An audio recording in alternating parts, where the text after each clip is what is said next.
Capítulo 4 de este libro del Éxodo, versículos 1 a 9. Moisés respondió: No van a creerme ni van a escuchar mi voz, pues dirán que no se me ha manifestado el Señor. El Señor le preguntó: ¿Qué tienes en tu mano? Contestó Moisés: un bastón. Entonces le dijo el Señor: arrójalo al suelo. Lo arrojó al suelo y se convirtió en una serpiente, y Moisés huyó de ella. Volvió a decirle el Señor a Moisés: extiende tu mano y agárrala por la cola. Extendió su mano, la atrapó y volvió a hacer de nuevo un bastón en su mano. Con eso creerán que se te ha manifestado el Señor, el Dios de tus padres, el Dios de Abraham, el Dios de Isaac, el Dios de Jacob. Y continuó el Señor: mete tu mano en tu seno. Moisés metió su mano en su seno, y al sacarla estaba cubierta de lepra, blanca como la nieve. Le dijo de nuevo: mete otra vez tu mano en tu seno. La metió otra vez y al sacarla estaba como el resto de su cuerpo. Mira, el bastón, que es digamos una de las figuras que aquí adquieren mayor relevancia, significa el reino, mientras que la serpiente significa la mortalidad. No olviden que se da esta transformación, este paso más bien del bastón a la serpiente. En efecto, la muerte ha sido ofrecida al ser humano por la serpiente, pero el Señor se ha dignado tomar sobre sí esa muerte. En efecto, al caer sobre la tierra, el bastón tomó la forma de la serpiente para que el reino de Dios, que es Cristo Jesús, viniera sobre la tierra. Él pues se revistió de mortalidad y la clavó en la cruz. Y como bien sabemos, cuando el pueblo judío murmuró en el desierto, obstinado y orgulloso contra Dios, fue mordido por las serpientes y comenzó a morir por sus picaduras, debido justamente a que esa murmuración iba dirigida hacia el Señor, era contra el Señor, es decir, contra la vida, y por lo tanto una especie de opción más bien por la muerte. No obstante, la misericordia divina le concedió un remedio que a la vez que les devolvía la salud, preanunciaba el futuro plan de la salvación, como afirma Agustín en el Sermón 6. Y en efecto es así. En estos versículos, si algo se pone al descubierto, es el futuro plan de salvación que el Señor está dispuesto a llevar a cabo. Así pues, aquel bastón prefiguraba el misterio de la cruz. Pues así como se golpea a Egipto 10 veces con el bastón, así también el universo entero es humillado y vencido por la cruz del Señor. Y lo mismo que el faraón y su pueblo es afligido por el bastón misterioso, para que con ello se permitiera al pueblo judío irse a servir a su Dios, así también el diablo con sus demonios es atormentado y retenido por el misterio de la cruz. Vean cómo se da esta asociación entre la mortalidad, el pecado y el demonio, al cual en efecto Dios mismo ha llevado justo a su vencimiento por medio del misterio de la cruz, justo para que no pueda alejar del servicio a Dios al pueblo cristiano, como afirma Cesareo de Arles. O sea que ya el demonio está dispuesto a alejar a la gente del servicio debido a Dios, y por ende el Señor nos da también el remedio para no quedar entrampados dentro de sus astucias. Y el remedio por excelencia es precisamente la cruz del Señor, el misterio de la cruz. Cuando uno se mantiene firmemente arraigado en la cruz del Señor, uno no está al alcance de las mordeduras del demonio, y por ende nos volvemos como inmunes al veneno que suele transmitir por medio de todas sus insidias. Además, bien sabemos que la resurrección fue anunciada tanto por medio de palabras como por medio de hechos. Recuerden que la resurrección es también la otra parte fundamental, además del misterio de la cruz, de la salvación, de este futuro plan de salvación, que, como dijo Agustín, Dios ya estaba preparando y exponiendo desde tiempos de Moisés. En efecto, cuando Moisés oculta su mano en el seno y la saca muerta, dijimos, completamente cubierta de lepra, blanca, y de nuevo la oculta en su seno y la extiende hacia adelante, ya completamente recuperada, es decir, adquiere de nuevo una mano viva, no se está anunciando con ello proféticamente la resurrección del Señor, que además es asimismo aplicada a todos los seres humanos. Recuerden que el Señor, al ser metido en el sepulcro, que es lo que está simbolizando este gesto de Moisés, entra literalmente en condición de cadáver. Se trata del Señor que verdaderamente ha muerto, ha sido, digamos, alcanzado por la muerte, pero no se queda ahí. Una vez que vuelve a salir de este sepulcro, que es el gesto de ocultamiento que realiza Moisés, entonces sale completamente renovado. Es más, ya en la condición de resucitado. Ciertamente, el triple poder de Dios era designado por medio de aquellos 3 signos en el orden siguiente. Están expuestos de esta manera. Primero, debía someter al diablo, que, aunque terrible, era la serpiente. O sea, lo primero era, en efecto, someter al diablo para que no interrumpiera ya más con la obra del Señor. En segundo lugar, debía sacar la carne del seno del sepulcro, es decir, del seno de la muerte, que es el gesto, repetimos, que realiza Moisés al introducir y sacar su mano.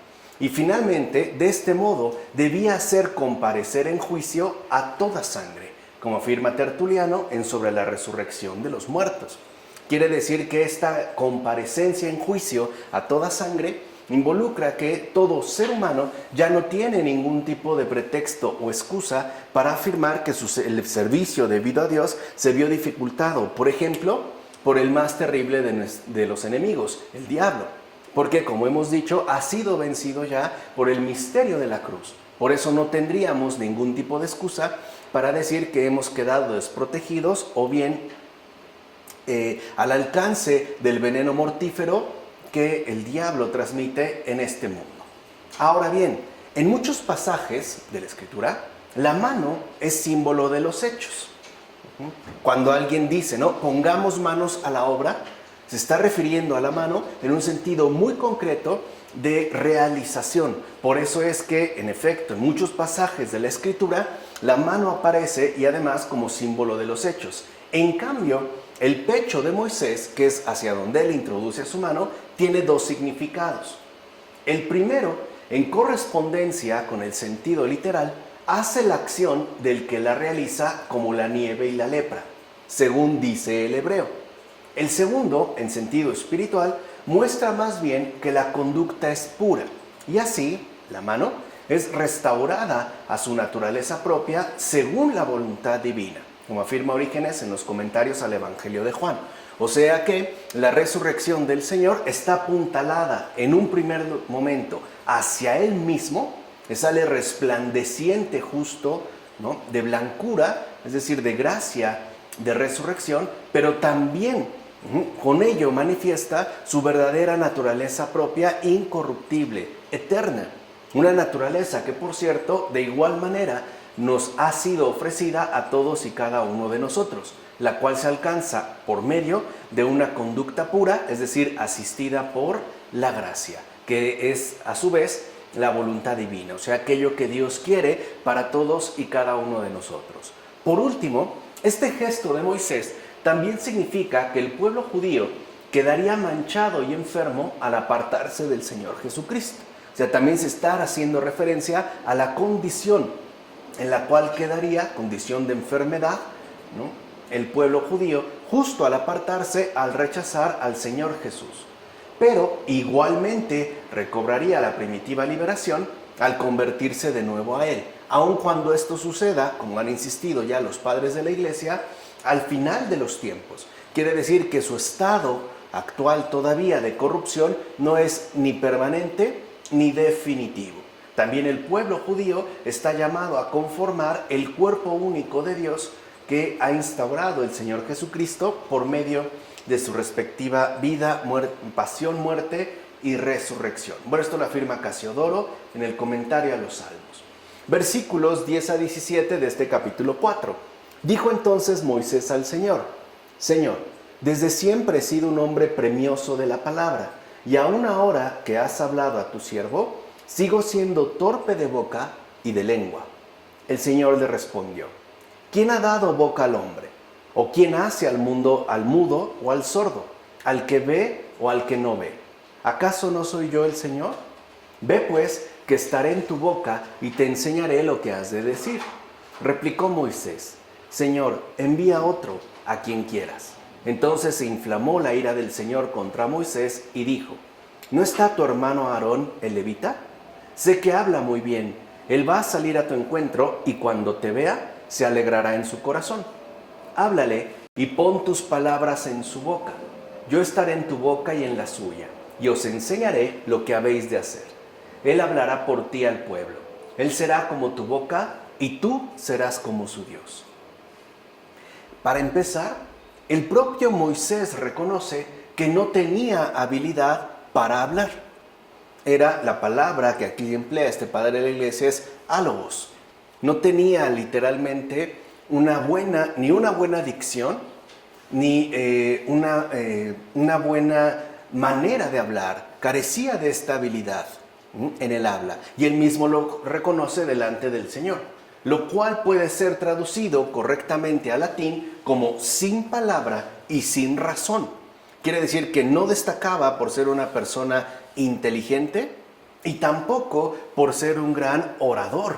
No obstante, el Señor lo escoge justo como aquel que ha de guiar a su pueblo a su liberación. Y con ello nos muestra que aunque nosotros no tengamos quizá las facultades requeridas para realizar tal o cual cosa, Él mismo nos asistirá por medio de su gracia, que es cuando le dice, yo estaré en tu boca. Incluso se apoya, por ejemplo, o más bien le da un apoyo a Moisés en su hermano Aarón para que él sea su boca y el papel que juegue Moisés y de igual manera quede finalmente resguardado. No obstante, después de que él con sinceridad reconoce esto, recibió razón y palabras. O sea, ahí está, ¿no?, la importancia que tiene el reconocimiento de nuestras propias insuficiencias para que sean suplidas por Dios mismo.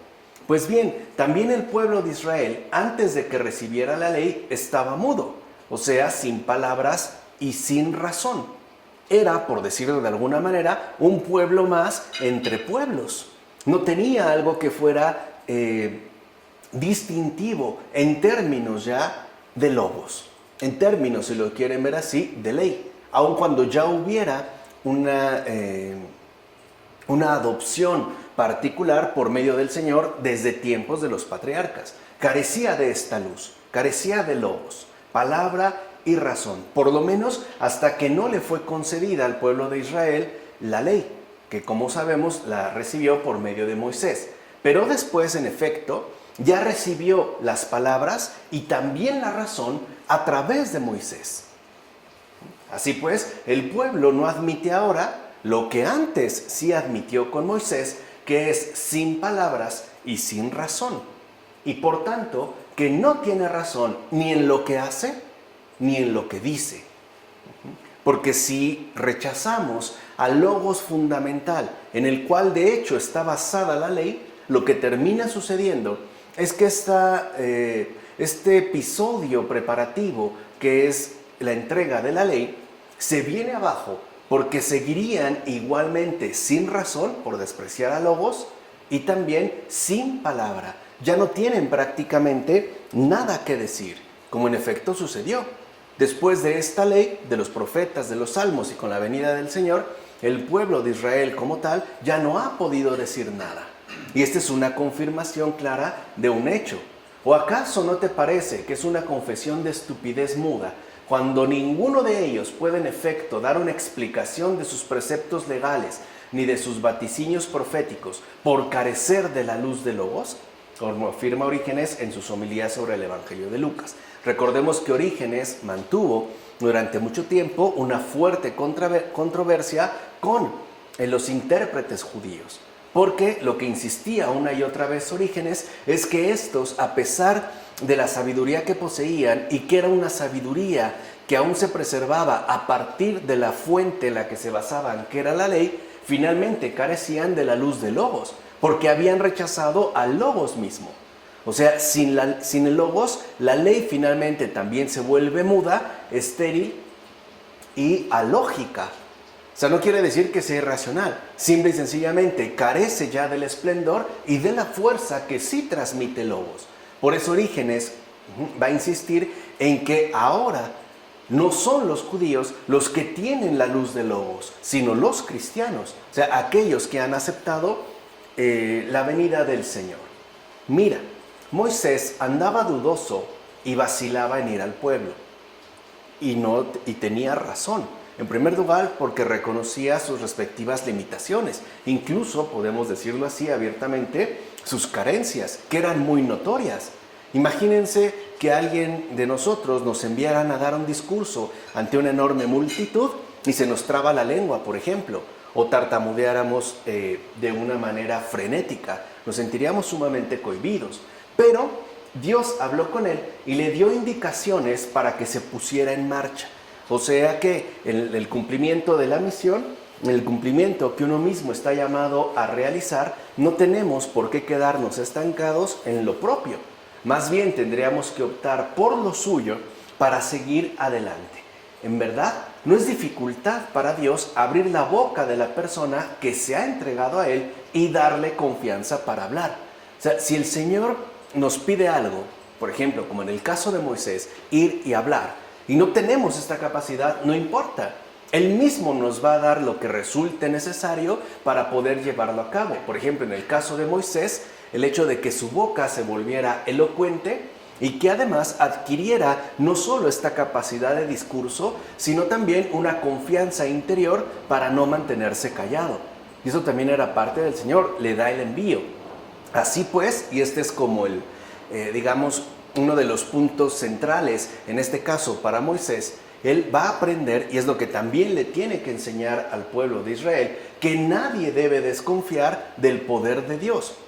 No nos deja a solas, no nos manda a solas, no nos pide que hagamos ciertas cosas sin su auxilio. Por el contrario, Él se va a encargar, repito, de todo lo que sea necesario para que su obra se lleve a cabo.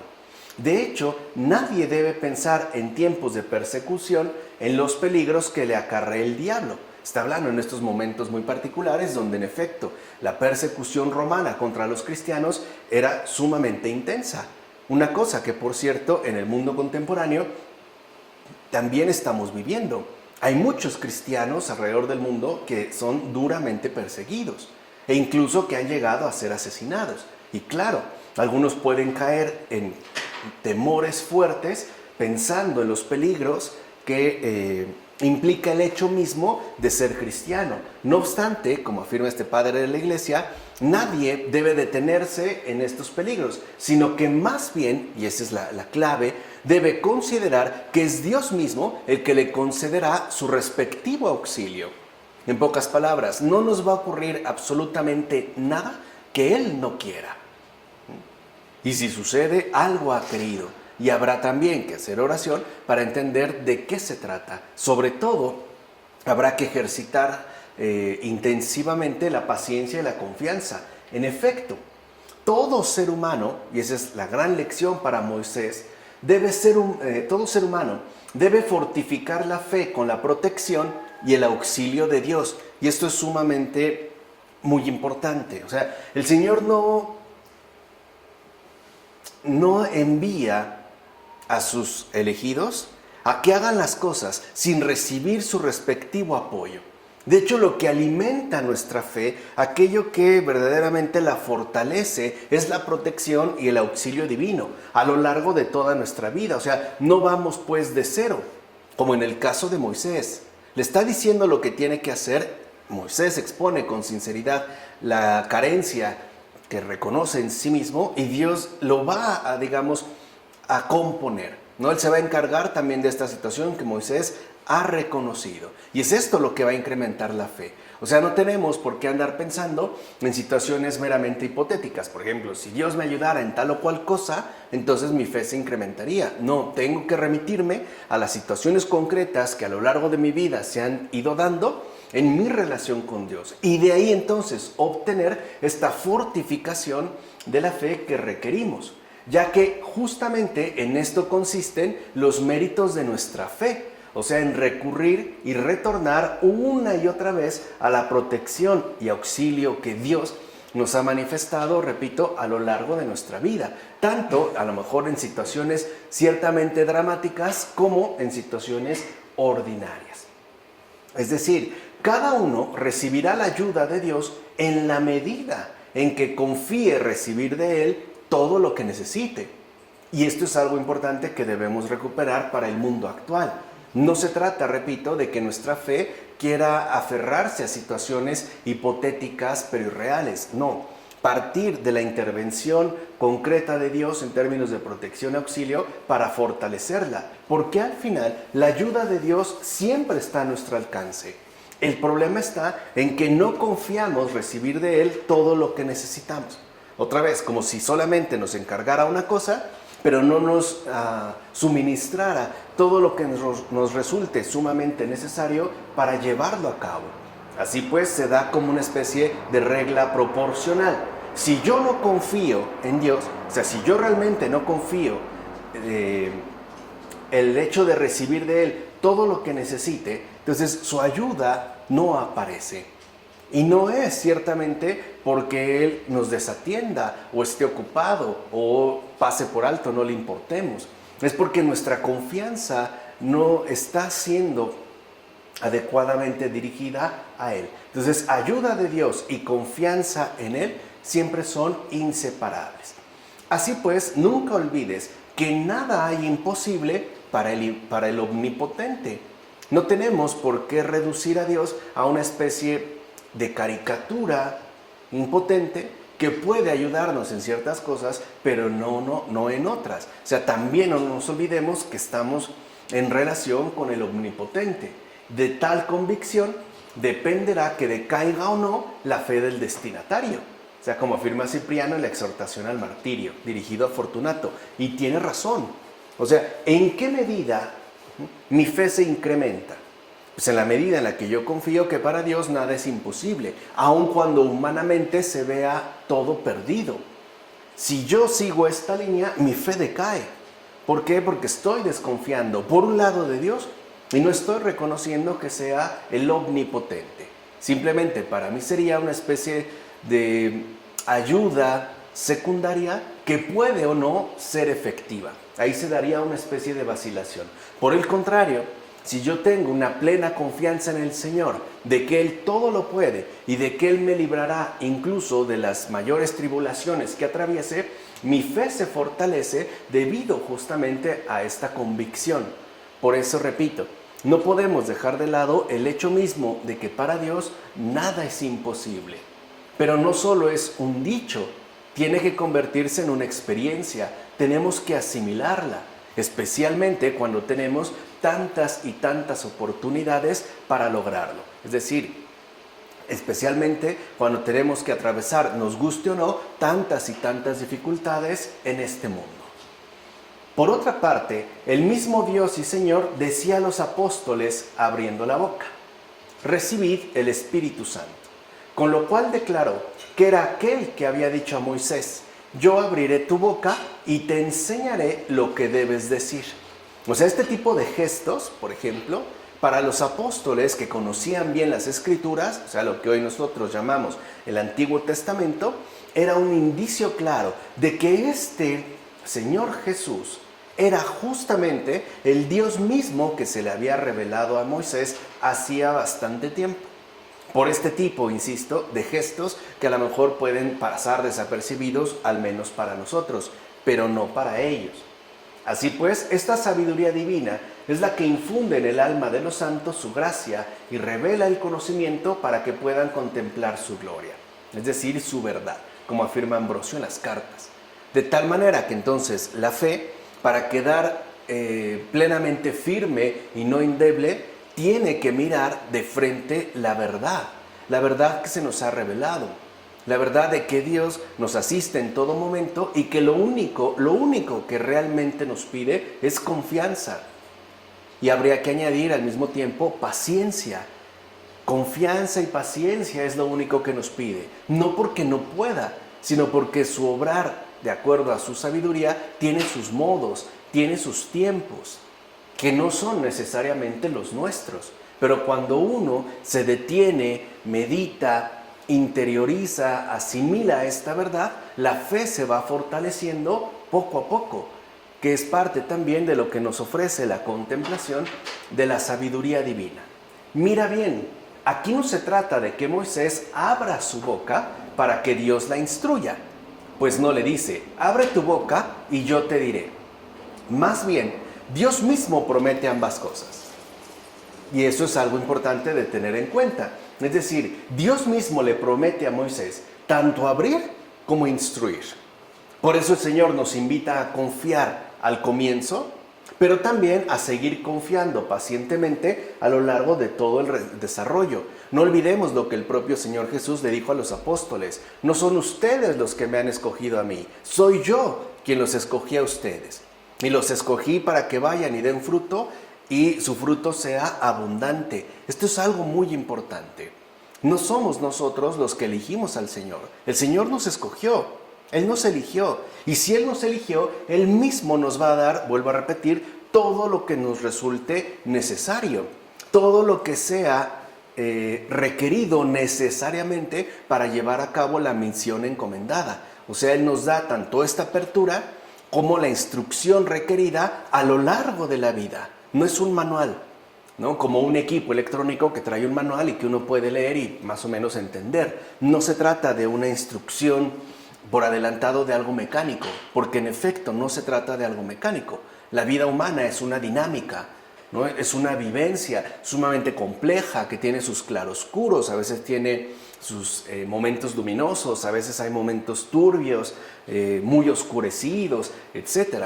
Pero es esto también parte de la instrucción que el propio Señor nos va a ir concediendo a lo largo del tiempo. O sea, conforme nuestra experiencia de fe vaya avanzando, conforme vaya adquiriendo una mayor capacidad de desarrollo y por ende también de crecimiento. Justo como se menciona en un salmo cuando se dice: abriré de par en par tu boca y yo la llenaré.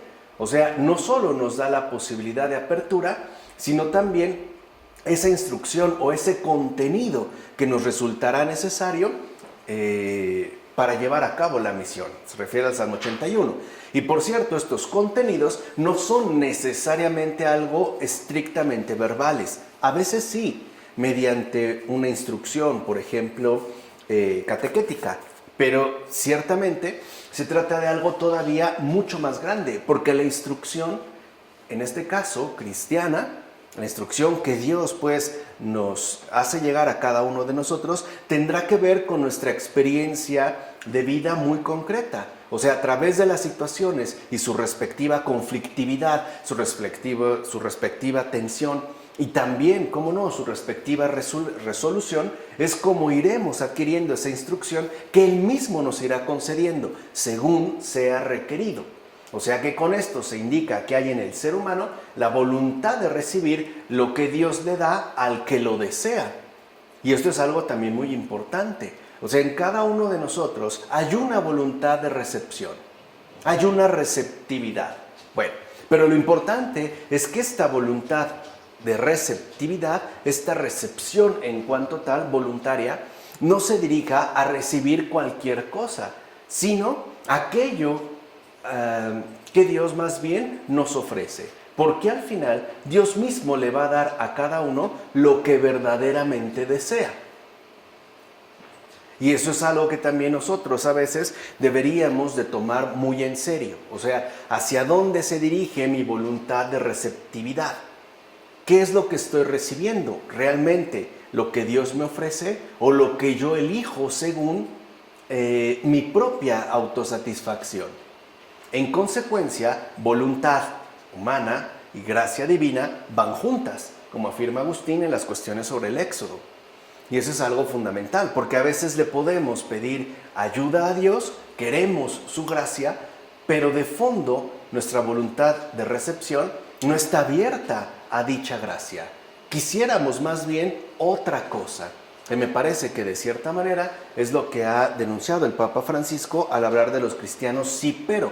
Le decimos sí a Dios, a su gracia, pero a lo mejor no del modo en el que Él nos lo está haciendo llegar. Y entonces quizá buscaremos en alguna otra parte o algunos otros medios para poder alcanzar nuestros respectivos fines. Ahora bien, Moisés, aunque débil de voz y torpe de lengua, debía esperar todo de Dios. Esa es la gran lección, esperar todo de Dios a partir de esta voluntad de receptividad. Pero como no acaba de confiarse a Él Para que vean que no se trata de una cuestión mágica o algo que se dé netamente en automático, Dios mismo le hace una concesión.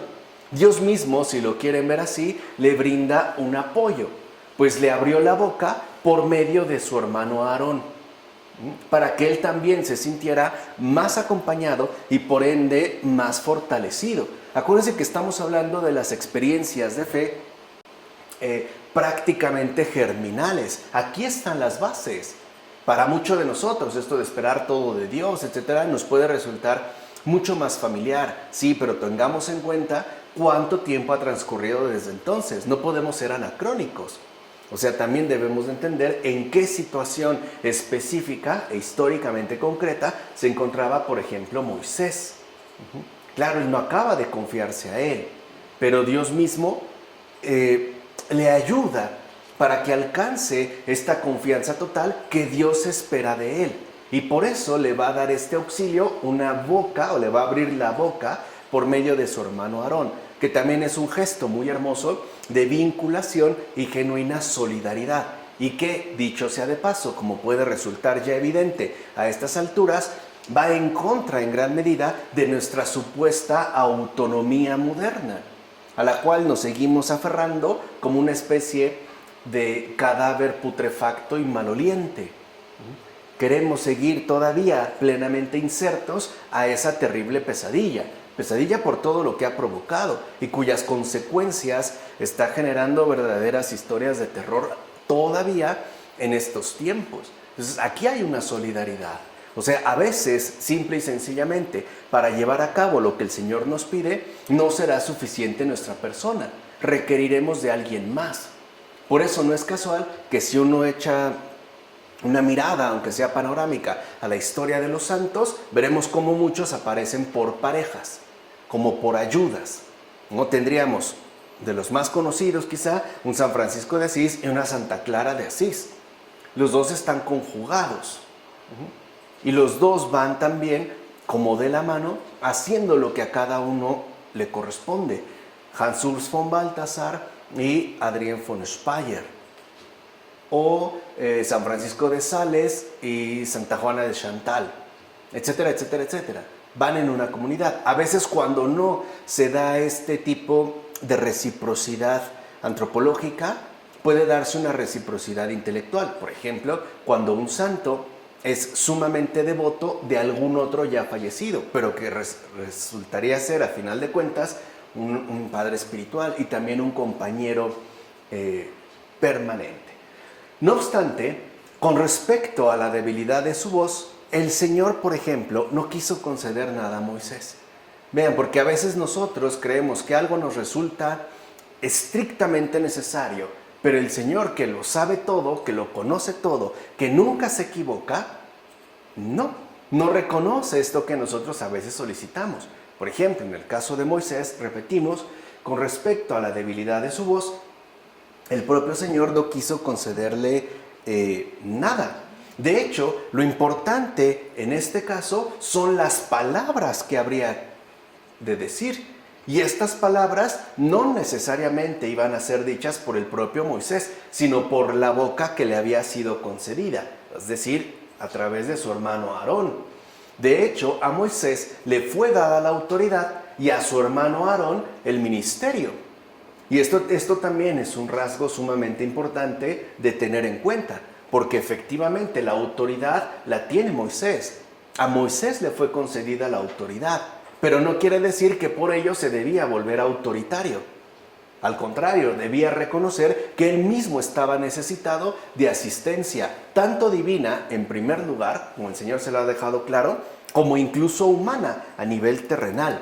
Porque prácticamente sin su hermano Aarón, Moisés se queda mudo, no tiene boca para hablar, no tenía pues un medio muy concreto, muy particular de expresión. Y esto es un gran misterio. En efecto, a Moisés le fue dada la autoridad para ser intermediario entre Dios y Aarón.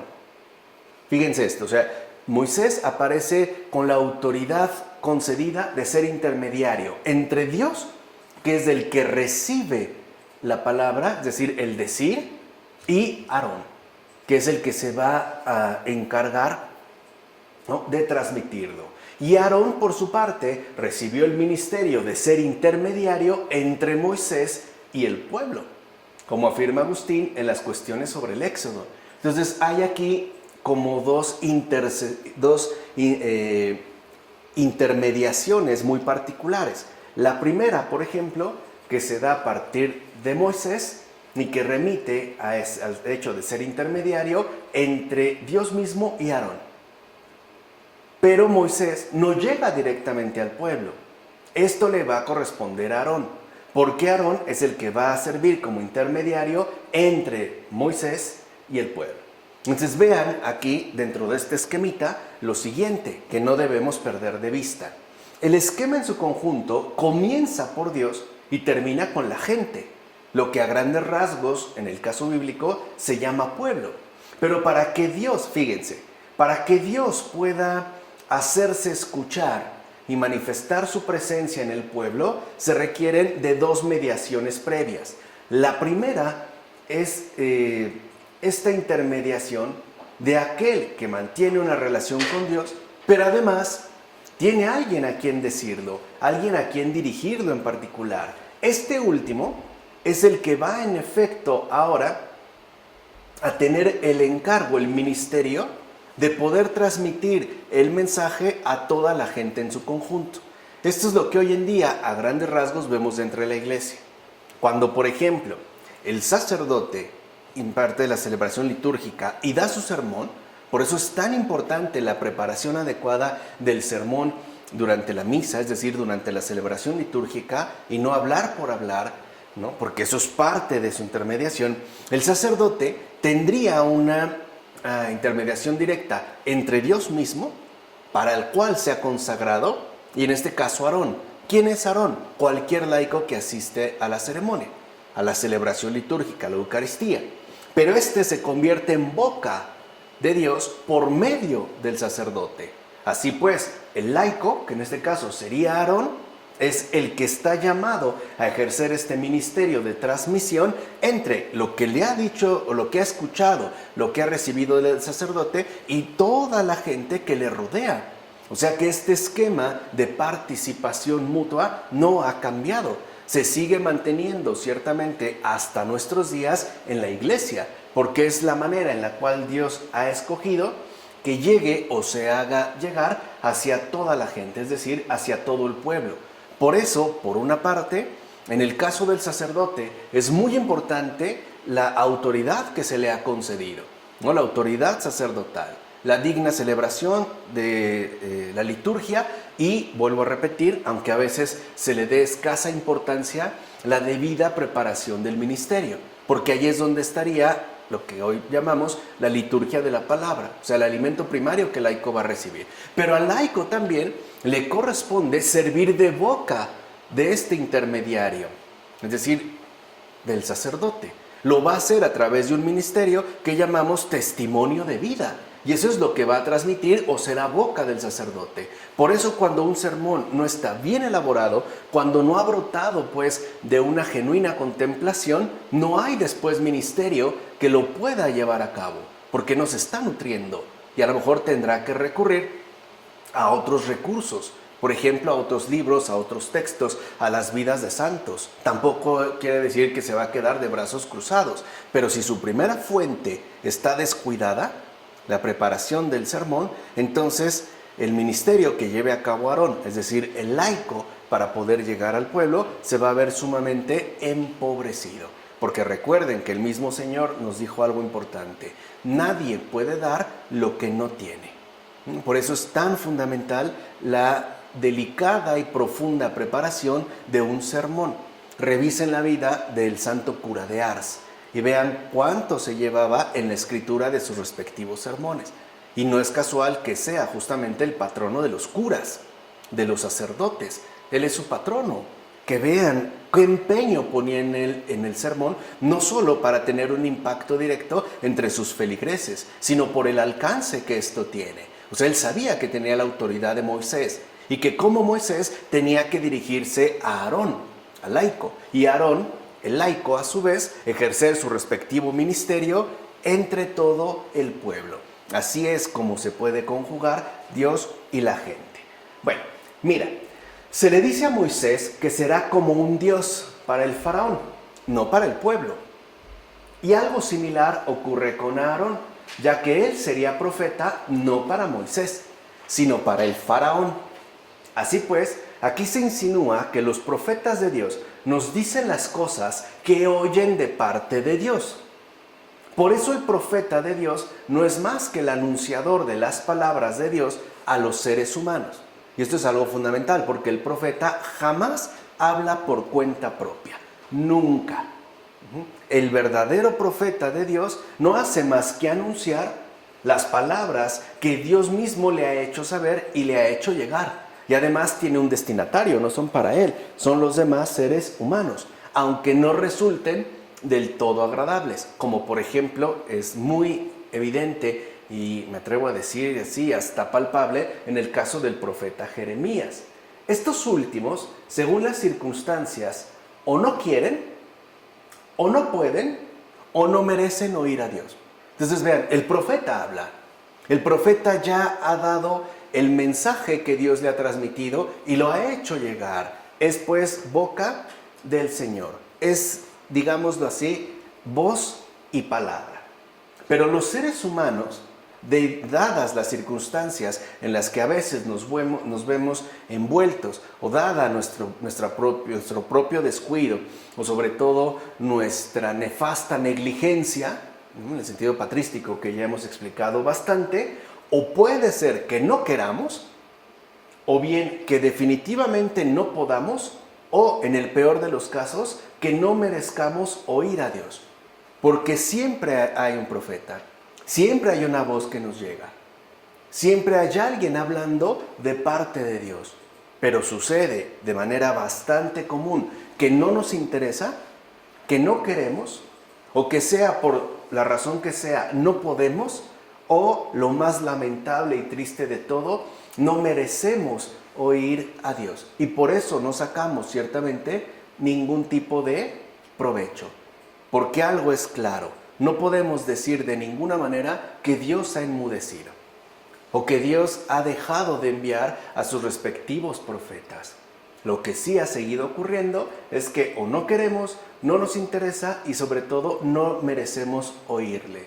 Y por eso pareciera, ¿no?, que hay una ausencia de Dios, cuando en realidad lo que hay es una negligencia humana sumamente intensa, arraigada y profunda en el propio ser humano. Bueno, esto lo dice Agustín en las cuestiones sobre el Éxodo. Por último, escucha bien cómo la Escritura llama a dioses no solo a los seres celestes, que están muy por encima de nosotros, sino también a los seres humanos piadosos que entre nosotros se distinguen por su amor a Dios, como afirma el pseudo Dioniso sobre la jerarquía celeste. Y esto es algo importante, porque a veces alguien se espanta cuando escucha la palabra dioses, ¿no?, que viene desde el Génesis, seréis como dioses. Pero entendamos que aquí lo que se le ha dicho a Moisés, o lo que Dios mismo le ha dicho a Moisés, es lo siguiente: él será considerado un Dios, ¿no?, ante el faraón, ante quien de hecho es enviado, por su respectiva distinción. Esta distinción no se refiere única y exclusivamente al hecho de haber tenido, ¿no?, pues la fortuna de tener esta comunicación con Dios, sino por una distinción más especial, su respectivo amor a Dios, que como dijimos la vez pasada, también se tiene que manifestar en un amor inquebrantable hacia el pueblo total de Israel. No puede claudicar en el amor. Es eso lo que lo va a hacer un Dios en la tierra. Fíjense cómo entonces, cuando se le dice a Moisés que será como un Dios, no es por los poderes, ya veremos más adelante, cuando lleguemos a las plagas de Israel, especialmente a la primera, este gesto que tiene con el bastón, no se refiere a que será un Dios por los hechizos o las cosas mágicas que pueda llegar a realizar. Eso no es lo que le va a dar esta distinción. Lo que realmente lo hará ante el faraón un Dios, vuelvo a repetir, no son poderes mágicos, es su distinción fundamental de amor a Dios, el cual, sobre todo, se ve plenamente confirmado en relación al amor que manifestará al pueblo que se le ha encomendado, a un pueblo que, como también ya habíamos dicho, es de cabeza dura y de corazón empedernido. Pero Moisés está llamado a amarle como Dios mismo. Esto es lo que le va a hacer la distinción. Entonces, nada de poderes mágicos, sino amor sincero, amor pleno a Dios y al prójimo. Vean cómo entonces Moisés, ya por adelantado, está llamado a cumplir, en esencia, ¿no?, la ley. Amar al Señor sobre todas las cosas y a su prójimo como a sí mismo. Por eso después tendrá autoridad para darles las tablas de la ley, porque parte ya de una experiencia definida de vida. Algo pues que a Moisés no le resulta para nada ajeno. Bien, versículos 18 a 31 del capítulo 4. Tomó pues Moisés a su mujer y a sus hijos, los acomodó en su asno y regresó al país de Egipto. Moisés llevaba en su mano el bastón de Dios. El Señor dijo a Moisés: cuando llegues de regreso a Egipto, ten en cuenta todos los prodigios que he puesto en tu mano y hazlos ante el faraón. Yo endureceré su corazón y no dejará salir al pueblo. Entonces tú dirás al faraón: así dice el Señor, Israel es mi hijo, mi primogénito. Yo te ordeno, deja salir a mi hijo para que me dé culto. Pero si te opones a dejarlo salir, yo mismo daré muerte a tu hijo primogénito. Sucedió que en el camino, en un lugar de descanso, salió el Señor al encuentro de Moisés con intención de matarlo. Entonces Séfora tomó un cuchillo de pedernal, cortó el prepucio a su hijo y lo colocó a los pies de Moisés, diciendo: eres esposo de sangre para mí. Y el Señor le soltó cuando ella dijo: eres esposo de sangre para mí por la circuncisión. Son versículos extraños. Son versículos que lo primero que nos causan es perplejidad. ¿De qué se trata aquí? Vamos a tratar de verlo. Esta historia sobre el faraón ha turbado a muchos. Por ejemplo, al afirmar: yo endureceré el corazón del faraón. O sea, pareciera que de entrada pensamos que el endurecimiento de corazón del faraón es obra de Dios. Es porque él lo hizo así, para que entonces, literalmente hablando, Dios se saliera con la suya. En efecto, si él, es decir, el faraón, era endurecido por Dios y a causa de ser endurecido peca, entonces él no es responsable por sí mismo del pecado. Él no tuvo absolutamente nada que ver con ello. Y si es así, además, el faraón no tiene libre albedrío. Sería un títere, meramente. Un personaje de esos de las novelas pésimas, ¿no?, que inventan personajes para manejarlos a su antojo. ¿No? Quizá alguno dirá que de la misma manera los que perecen, al no tener libre albedrío, no perecerán bajo su propia responsabilidad. Pues sí, es tan fácil decir: bueno, pues así lo quiso Dios y es Él. No, Él es el que me hizo de esta manera o de aquella otra. Pero no creáis precipitadamente por ello que el faraón no goza de libre voluntad. Cuidado aquí. De hecho, el corazón del faraón se endureció por cuenta propia. Por ejemplo, cuando por fin desapareció de entre los egipcios el tábano, pues como dice la escritura, el faraón endureció su corazón también esta vez y no dejó salir al pueblo. Aquí lo importante es también esta vez. Así pues, si Dios endureció el corazón del faraón, fue por justo juicio, ya que no hizo sino confirmar por anticipado su libre albedrío. Agustín, en De la Gracia y el libre albedrío. O sea, fíjense, ya tiene que ver con aquello que se ha anunciado en los versículos anteriores.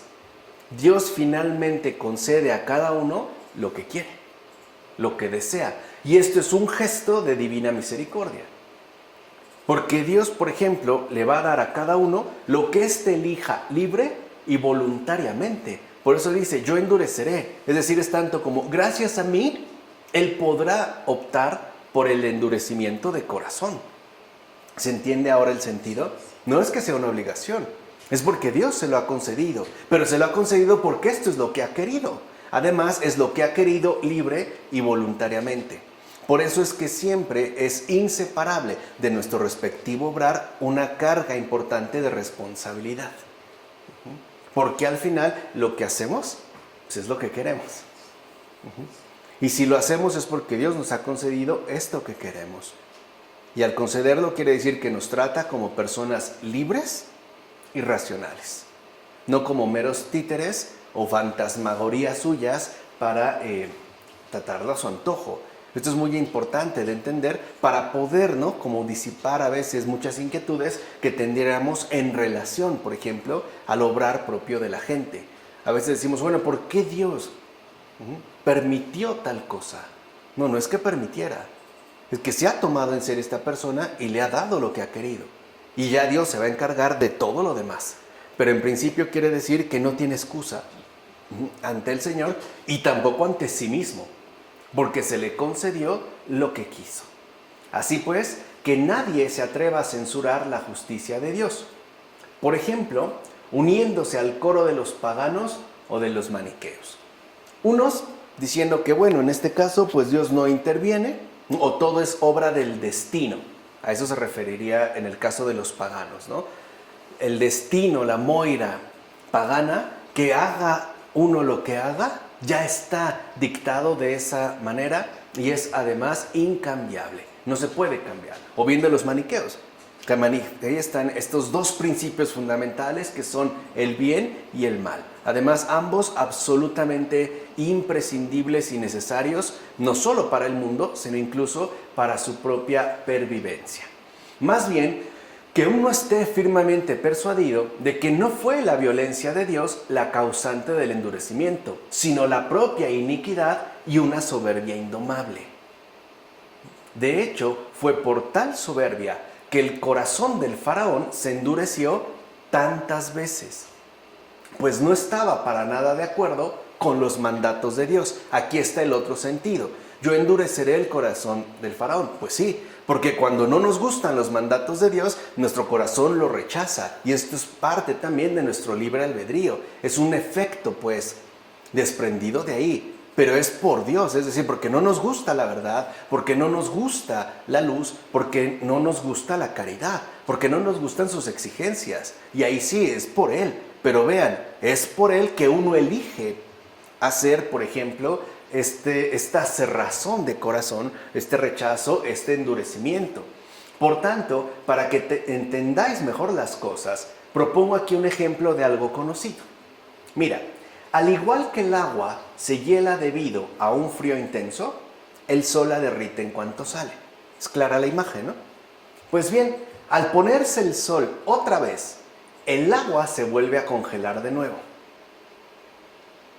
En consecuencia, también la caridad de muchos se enfría con la frialdad del pecado y hasta se endurece como hielo. Pero cuando el calor de la divina misericordia se proyecta sobre ellos, se enciende de nuevo. Y no olvidemos que Dios es dueño tanto del frío como del calor. Cada uno escoge finalmente lo que quiere, de manera libre y voluntaria. Entonces el sol sale, Dios se hace presente, pero el corazón sí lo puede rechazar. Y este rechazo sobre Dios es algo que uno escoge libremente. Así pues, no es Él. ¿Qué vemos aquí? Que Dios entonces endurece el corazón del faraón por libre rechazo, que es lo que hemos tratado aquí de mencionar. Que, insisto, nos puede ayudar si hemos captado bien la idea aquí para desatar ciertos nudos que nos pueden generar mucha intranquilidad. Ahora bien, se puede decir algo más profundo acerca de Israel, no según la naturaleza, sino según la verdad de la gracia. En efecto, cuando Dios dice en este caso, Israel es mi hijo primogénito, recuerden que es parte de lo que Dios manda decir a Faraón por medio de Moisés, no olvides que Israel estaba en dispersión. Todavía no es un pueblo conjugado. Así pues, tú mismo sabrás que se trata, por tanto, de los hijos dispersos de Dios por los cuales Jesús iba a morir, precisamente para reunirlos y juntarlos nuevamente en uno solo. O sea que al hablar de su primogénito Israel, está hablando de la humanidad desperdigada, de la cual es figura el pueblo de Israel en un principio. Pero el Señor ha llamado a ser de todos uno solo. Es decir, que todos seamos uno con Él y con Él, con Dios. con el Padre, gracias al Espíritu Santo, como comenta Orígenes en los comentarios al Evangelio de Juan. Así pues, al oír hablar de primogénito, no pienses que es como entre los seres humanos. En efecto, los primogénitos de los seres humanos tienen otros hermanos, por eso son los primogénitos. Rubén, por ejemplo, era un Israel primogénito venido a menos. Ya sabemos que no le fue muy bien a Rubén. De hecho, Israel, arrojando de la viña al hijo del padre, lo crucificó, lo cual deja al descubierto que Israel no era un hijo engendrado, sino adoptado.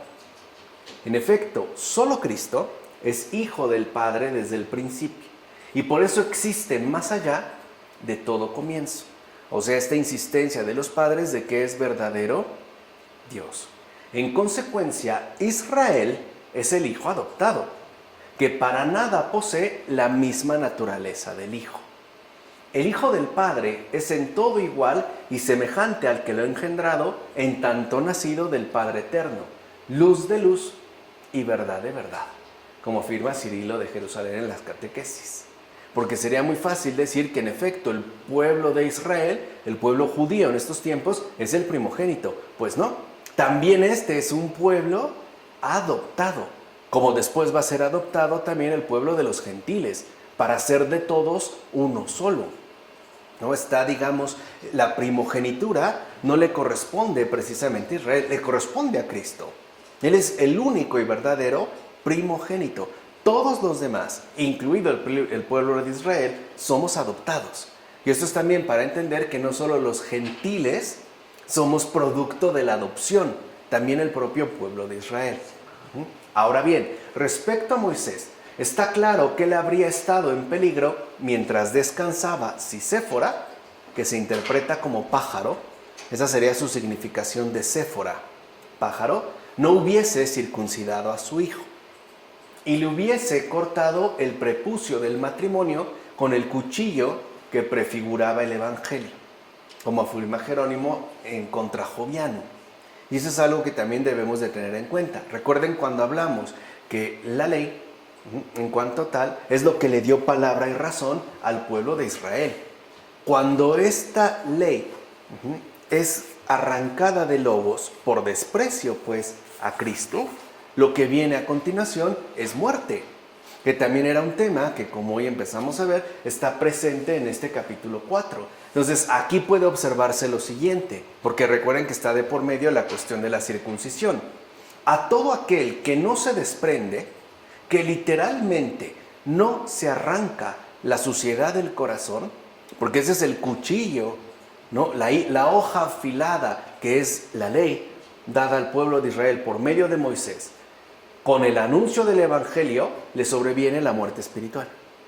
Entonces, si es Moisés el encargado, ¿no?, de ir y dar la palabra de Dios al pueblo, Moisés mismo, ya lo dijimos, tiene que experimentar en carne propia de qué se trata.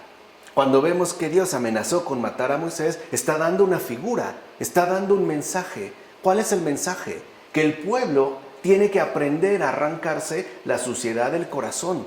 Porque si no se circuncida, si no literalmente no se arranca dicha suciedad, que es también lo que transmite la figura del prepucio, ya la habíamos visto desde el Génesis, entonces cuando aparezca el Evangelio, al estar recubierto todavía de dicha suciedad, lo que le va a sobrevenir es la muerte espiritual.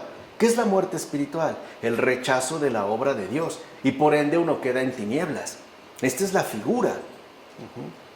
Por eso Séfora es la que toma, digamos en este caso, pone manos a la obra para dar cumplimiento a esta circuncisión, porque como pájaro debe de ser ágil en su resolución, debe de estar pues sumamente ligera, ¿no?, el alma para aceptar este corte, este desprendimiento. En efecto, al igual que con el hijo de Moisés, cuando se aplica la circuncisión espiritual, desaparece el peligro de muerte. Con esto queda claro que la justicia y la fe son inseparables. O sea, no basta con creer en Dios, hay que obrar justamente, hay también que tener una rectitud de vida. De hecho, la circuncisión es señal de la justicia de la fe. En consecuencia, la circuncisión es el preludio de la regeneración en el baño del bautismo, como afirma Agustín en el Tratado sobre el Bautismo. O sea que aquí hay todavía un anuncio mayor. No solo se trata de arrancar la suciedad del corazón por medio de la circuncisión espiritual para evitar la muerte espiritual. No, también hay que quitarse toda esta suciedad para aceptar la obra de Dios en la propia vida. ¿Y cómo se manifiesta de manera clara y abierta tal aceptación de la obra de Dios en la vida? Por medio del bautismo, que es justo lo que anuncia la regeneración que nos ha sido concedida. En pocas palabras, quien no quiere el bautismo prefiere u opta en todo caso por su propia suciedad. Es como una persona que se negara a bañarse. ¿Con qué se queda? Pues con su propia suciedad. Se queda literalmente con las capas de mugre que lo vayan recubriendo y por ende no puede ingresar a la regeneración. Es justo aquí lo que se anuncia. O sea que, en pocas palabras, si al pueblo de Israel se le dio la ley por medio de Moisés, es para que aprendieran a circuncidar el corazón, para después aceptar el bautismo del Señor, la regeneración. ¿Qué hizo la mayoría? Porque tampoco vamos a decir todos, pero sí la mayoría. ¿Qué hizo? No quiso. Prefirió quedarse con lo suyo. Prefirió quedarse con lo propio, en lugar de aceptar esta circuncisión que además apuntaba, en tanto preludio, a la regeneración concedida por medio del bautismo. Por último, no olvidemos que la piedra de pedernal, la que toma Séfora, es Cristo. Pues es el único que en verdad puede arrancar la carne del prepucio, es decir, el cuerpo del pecado. Y aquí hay también algo importante, esto lo menciona Agustín, en sobre la gracia de Cristo y del pecado original. O sea, en pocas palabras, hay quienes piensan que se puede uno liberar del pecado por medio de un comportamiento moralmente intensivo. Y no es verdad. Porque el pecado, que no es otra cosa más que la corrupción del alma, y por ende también nuestra corrupción moral, no es algo que humanamente podemos remediar. Habrá personas que quizá puedan alcanzar un cierto nivel de rectitud moral, pero siguen teniendo fallas, por mucho que las quieran subsanar. Aquí es donde entra el problema moralista del fariseísmo, que piensan, que están convencidos, algunos todavía hasta la fecha, de que la circuncisión del corazón se puede llevar mediante la observación estricta de la ley, por ejemplo. ¿Qué es eso lo que verdaderamente los iba a purificar? No es verdad. Los va a preparar para aceptar la circuncisión final, que es obra del Señor, obra de Jesucristo. Es el único que en realidad nos puede liberar del cuerpo del pecado. Sin este cuchillo, es decir, sin la obra de Dios en la tierra, sin Jesús, ¿no?, nacido de la Virgen, no es posible quedar circuncidado. O sea, no es posible sin Cristo quedar verdaderamente liberados del pecado que todos portamos. Por eso no es casual que, por ejemplo, los fariseos, en lugar de conformarse con los 10 mandamientos otorgados, se inventaran un montón de mandamientos más para tratar de insistir en que sí es posible quedar limpio por cuenta propia. Por eso va a ser, ¿no?, tanto su insistencia entre lo puro y lo impuro. Algo que en tiempos más recientes, en el siglo XX, el judío Vladimir Yankelevich, por ejemplo, desarrolla en un texto titulado así: lo puro, lo impuro, pero no es más que una reliquia sin peso.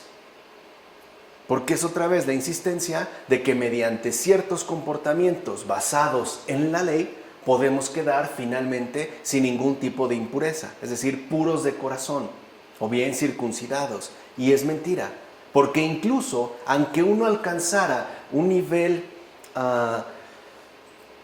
moral sobresaliente, ¿no?, un cierto brillo en el comportamiento moral, eso no nos exenta, por ejemplo, de la soberbia espiritual, que es lo que ocurrió con el propio fariseo. Claro, es muy fácil decir que yo no cometo errores o que yo me estoy comportando muy bien, pero ¿con qué mirada voy a ver a los que me rodean. En términos despreciativos, acuérdense la parábola de Jesús, ¿no? Del publicano y el fariseo que suben a orar al templo. ¿Qué actitud podemos desarrollar en términos de este tipo? Es más, nos podemos volver fariseos, en el sentido de arrogantes a nuestro supuesto cumplimiento de la ley sin falla, sin error. Sí, pero ¿qué pasa también en términos espirituales? Y esto forma parte del pecado. O sea, en pocas palabras, no solo se trata de una cuestión moral, también está involucrada y de manera bastante profunda, en este caso, una cuestión espiritual. ¿De acuerdo? Esto sería entonces el capítulo número 4 y ya la siguiente ocasión nosotros nos basaríamos, como aquí lo vemos, en el capítulo 5. Pero aquí creo que nos está ayudando el poder ir por capítulos, ¿no? Para darle como un redondeo y que podamos aprovechar mejor la enseñanza de la Escritura a través de estos luminosos padres de la Iglesia. Bueno, vamos a dejarla hasta aquí. Del Padre, del Hijo, del Espíritu Santo. Amén.